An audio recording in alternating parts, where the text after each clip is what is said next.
បាទសួស្តីបងប្អូនអរគ្នាបាទឥឡូវនេះខ្ញុំជាសកម្មភាពដែលខ្ញុំរៀបចំតេស្តហាត់នេះបាទតេស្តជាប្រភេទហាត់នេះ ASD បាទពួក PCIe បាទជូនមកអាហ្នឹងជាប្រភេទប័ណ្ណមកទឹកបងប្អូនបាទអញ្ចឹងរាល់ប្រភេទប័ណ្ណមកទឹកអាពួក ASD ហ្នឹងមុននឹងខ្ញុំដាក់ជូនភ្ញៀវគឺខ្ញុំតេស្តសុខភាពសិនបាទហើយសុខភាពសិនល្អបងប្អូនសិន90%ឡើងបាទអញ្ចឹងខ្ញុំមាន software អញ្ចឹងខ្ញុំនឹងបង្ហាញបងប្អូននៅក្នុងវីដេអូហ្នឹងបាទ software របស់យើងគឺឈ្មោះ Crystal Disk Info អញ្ចឹងបងប្អូនអាចទៅ download បានសម្រាប់ software ហ្នឹងខ្ញុំនឹងបង្ហាញនៅវីដេអូក្រោយពីរបៀបការ download និងការ install បាទឥឡូវយើងមកមើលរបៀបមើលសិនបាទអញ្ចឹងរបៀបមើលពេលដែលយើងចុចបើកមកវាចេញមាន2បាទអាទី1គឺ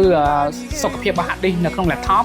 ហើយអាទី2គឺជាសុខភាពរបស់ hard disk external របស់យើងបាទអញ្ចឹងយើងមើលលទ្ធផលវាបាទគឺ good 100%មកបាទមានន័យថាវា healthy បាទសុខភាពវានៅល្អអញ្ចឹងសម្រាប់បងប្អូនដែលគាត់ទិញទៅបាទ hard disk មួយនេះគឺដូចទិញថ្មីអញ្ចឹងបាទគឺនៅល្អមែនតើសុខភាព hard disk ហើយនៅខាងនេះបាទគឺដូចគ្នាវ៉ាន់ទឹករបស់ខ្ញុំហើយបាទតែសុខភាពភាគច្រើន